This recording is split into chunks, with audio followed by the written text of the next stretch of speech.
Sri Lankan cricket board का दौरे पाकिस्तान जारी रखने का ऐलान। खिलाड़ियों की वापस जाने की दरख्वास्त के बाद मोहसिन नकवी की मुलाकात कामयाब।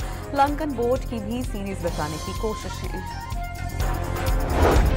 श्रीलंकन टीम के 8 खिलाड़ियों की जानिब से कल वतन वापस रवाना होने की दरख्वास्त का दावा किया गया था। पाकिस्तान के साथ बकिया मैचेस रीशेड्यूल होने का खतरा पैदा हो गया था। मगरबी खबर रसान एजेंसी का दावा।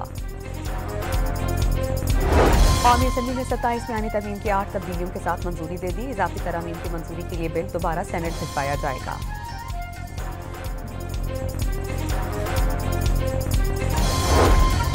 आईनी अदालत का क़याम का ख्वाब 19 साल के बाद पूरा हुआ।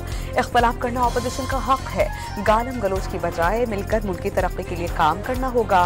शहबाज शरीफ का कौमी असेंबली से खिताब। तरामीम जल्दबाजी में लाई गई। ईवान में बैठकर जाती मुफाद के लिए फैसले नहीं किए जाते। जब भी हुकूमत में आए तरामीम वापस ले लेंगे। बैरिस्टर गौहर की सहाफ़ियों से गुफ्तगू।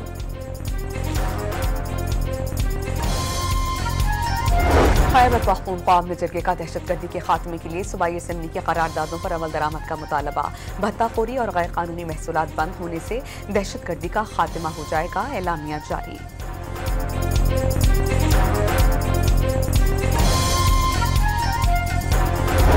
कराची के इलाके लियारी में नामालूम अफराद की फायरिंग से 2 अफराद जख्मी। अमजद और आदिल के नामों से शनाख्त हुई।